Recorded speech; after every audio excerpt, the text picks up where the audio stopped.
इधर एक मुद्दत से रामलीला देखने नहीं गया। बंदरों के भद्दे चेहरे लगाए, आधी टागों का पाजामा और काले रंग का ऊंचा कुर्ता पहने आदमियों को दौड़ते हूं हूं करते देखकर अब हंसी आती है, मजा नहीं आता। काशी की लीला जगत विख्यात है। सुना है लोग दूर दूर से देखने आते हैं। मैं भी बड़े शौक से गया, पर मुझे तो वहां की लीला और किसी वज्र देहात की लीला में कोई अंतर न दिखाई दिया।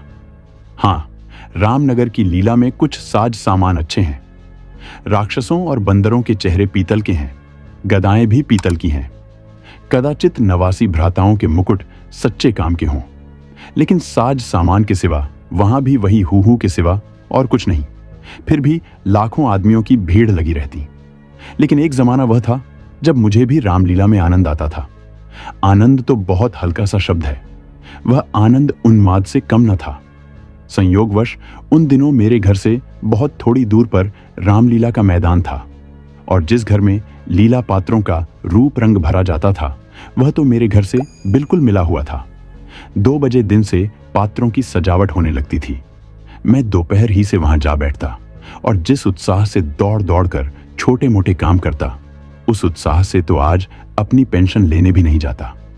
एक कोठरी में राजकुमारी का श्रृंगार होता था।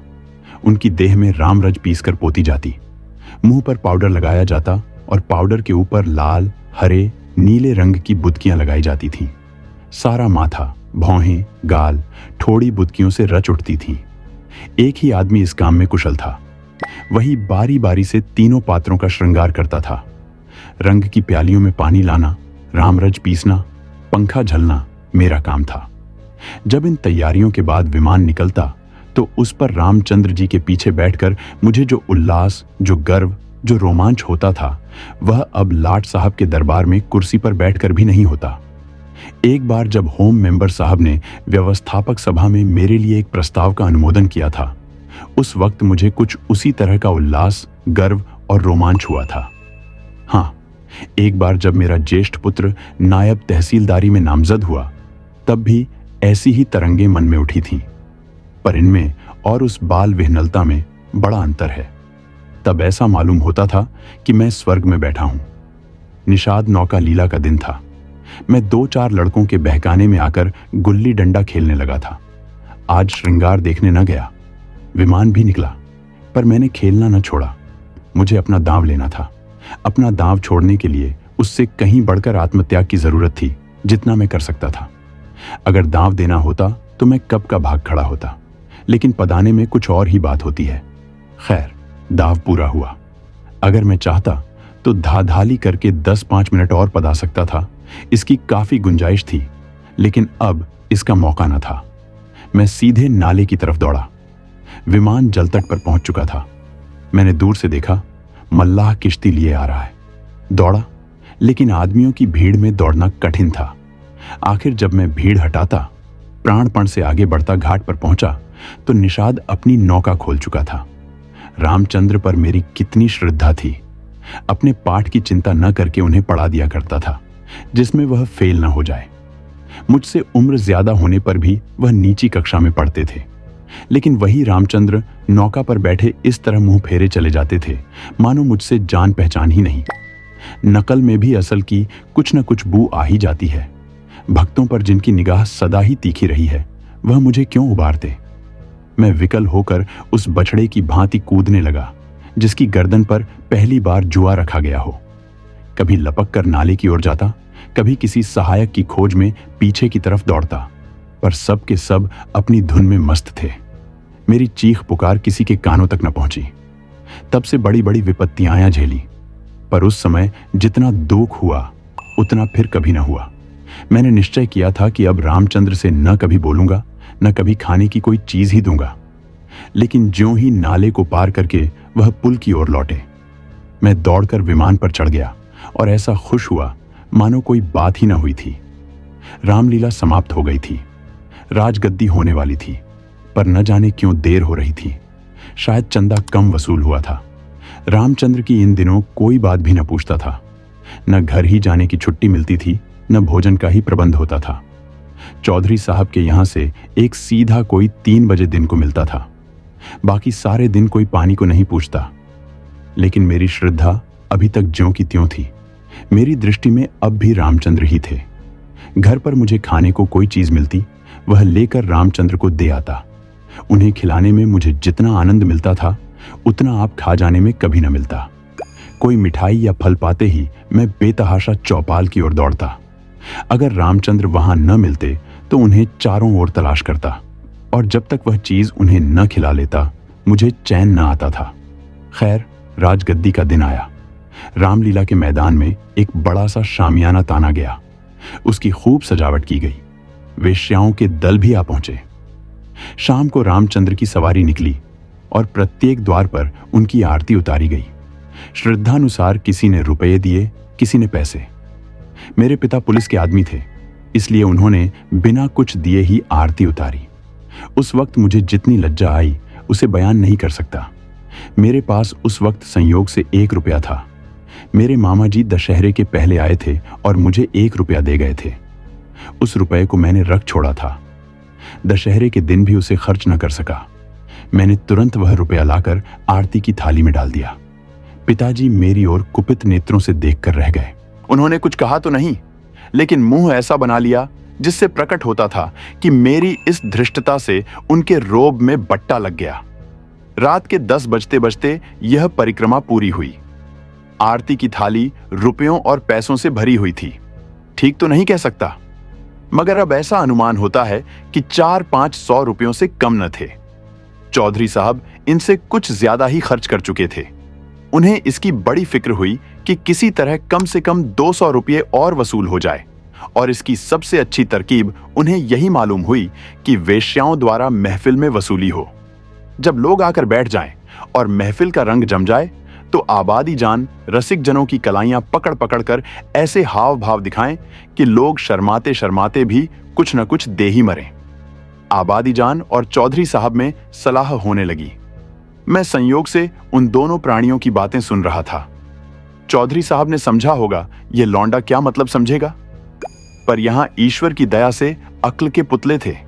सारी दास्तान समझ में आती जाती थी। चौधरी, सुनो आबादी जान, ये तुम्हारी ज्यादती है।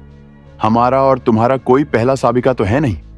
ईश्वर ने चाहा तो यहां हमेशा तुम्हारा आना जाना लगा रहेगा। अब की चंदा बहुत कम आया, नहीं तो मैं तुमसे इतना इसरार न करता।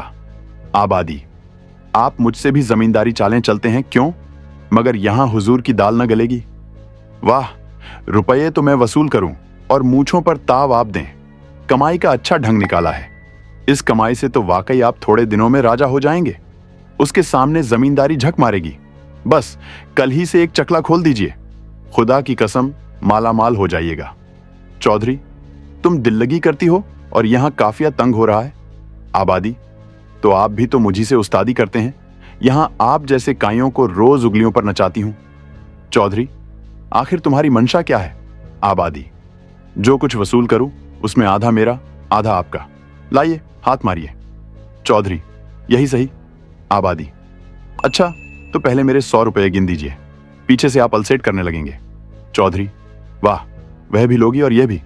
आबादी, अच्छा तो क्या आप समझते थे कि अपनी उजरत छोड़ दूंगी। वाहरी आपकी समझ।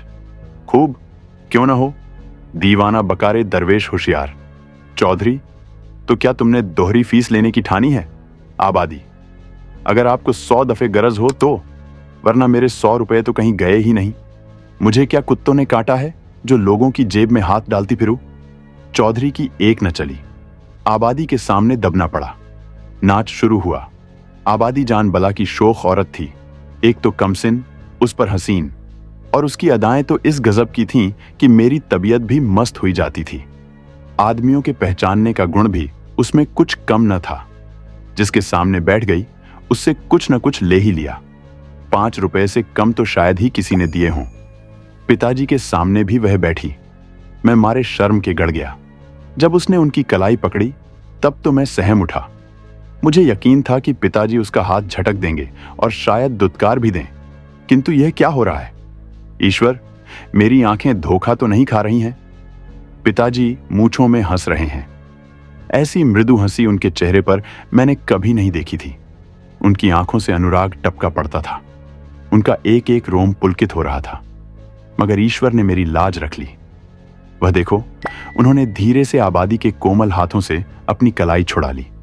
अरे, ये फिर क्या हुआ? आबादी तो उनके गले में बाहें डाले देती है।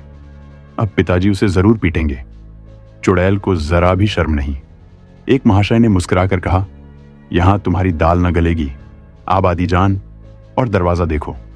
बात तो इन महाशय ने मेरे मन की कही और बहुत ही उचित कही, लेकिन न जाने क्यों पिताजी ने उसकी ओर कुपित नेत्रों से देखा और मूंछों पर ताव दिया।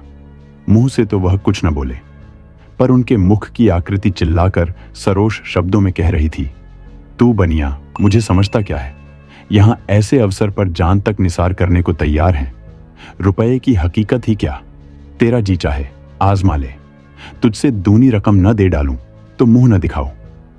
महान आश्चर्य, घोर अनर्थ। अरे जमीन तू फट क्यों नहीं जाती? आकाश तू फट क्यों नहीं पड़ता? अरे मुझे मौत क्यों नहीं आ जाती? पिताजी जेब में हाथ डाल रहे हैं। वह कोई चीज निकाली और सेठ जी को दिखाकर आबादी जान को दे डाली। आह, यह तो अशर्फी है।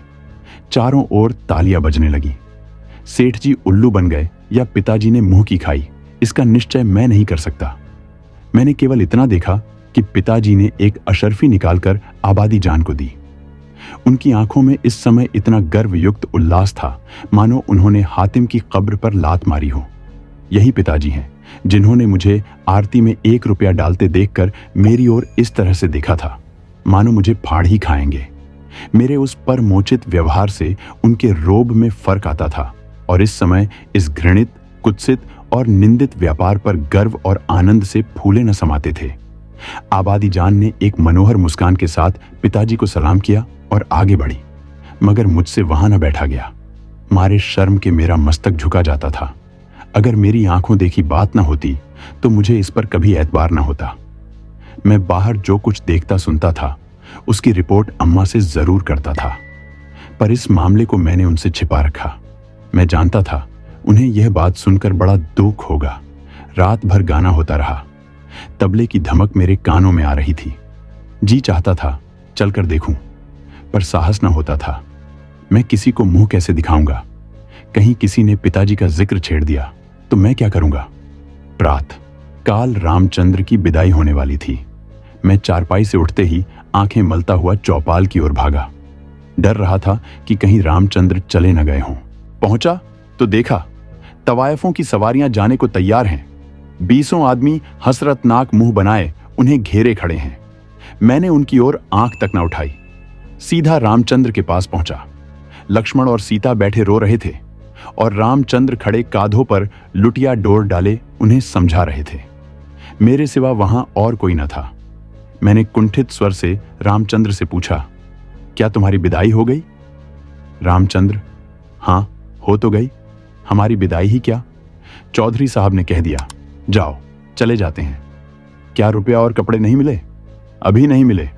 चौधरी साहब कहते हैं इस वक्त बचत में रुपए नहीं है, फिर आकर ले जाना। कुछ नहीं मिला? 1 पैसा भी नहीं। कहते हैं कुछ बचत नहीं हुई। मैंने सोचा था कुछ रुपए मिल जाएंगे तो पढ़ने की किताबें ले लूंगा, सो कुछ न मिला। राह खर्च भी नहीं दिया। कहते हैं कौन दूर है, पैदल चले जाओ। मुझे ऐसा क्रोध आया कि चलकर चौधरी को खूब आड़े हाथों लूं। वेश्याओं के लिए रुपए, सवारियां, सब कुछ, पर बेचारे रामचंद्र और उनके साथियों के लिए कुछ भी नहीं। जिन लोगों ने रात को आबादी जान पर 10-10, 20-20 रुपए न्योछावर किए थे, उनके पास क्या इनके लिए 2-2, 4-4 आने पैसे भी नहीं? पिताजी ने भी तो आबादी जान को एक अशर्फी दी थी। देखूं इनके नाम पर क्या देते हैं। मैं दौड़ा हुआ पिताजी के पास गया। वह कहीं तफ्तीश पर जाने को तैयार खड़े थे। मुझे देखकर बोले, कहां घूम रहे हो? पढ़ने के वक्त तुम्हें घूमने की सूझती है? मैंने कहा, गया था चौपाल। रामचंद्र विदा हो रहे थे। उन्हें चौधरी साहब ने कुछ नहीं दिया। तो तुम्हें इसकी क्या फिक्र पड़ी है? वह जाएंगे कैसे? पास राह खर्च भी तो नहीं है। क्या कुछ खर्च भी नहीं दिया? ये चौधरी साहब की बेइंसाफी है। आप अगर 2 रुपया दे दें तो मैं उन्हें दे आऊं, इतने में शायद वह घर पहुंच जाए। पिताजी ने तीव्र दृष्टि से देखकर कहा, जाओ अपनी किताब देखो, मेरे पास रुपये नहीं है। यह कहकर वह घोड़े पर सवार हो गए। उसी दिन से पिताजी पर से मेरी श्रद्धा उठ गई। मैंने फिर कभी उनकी डॉट डपट की परवाह नहीं की। मेरा दिल कहता, आपको मुझको उपदेश देने का कोई अधिकार नहीं है। मुझे उनकी सूरत से चिढ़ हो गई। वह जो कहते, मैं ठीक उसका उल्टा करता। यद्यपि इसमें मेरी हानि हुई, किन मेरा अंतःकरण उस समय विप्लवकारी विचारों से भरा हुआ था। मेरे पास 2 आने पैसे पड़े हुए थे। मैंने पैसे उठा लिए और जाकर शर्माते शर्माते रामचंद्र को दे दिए।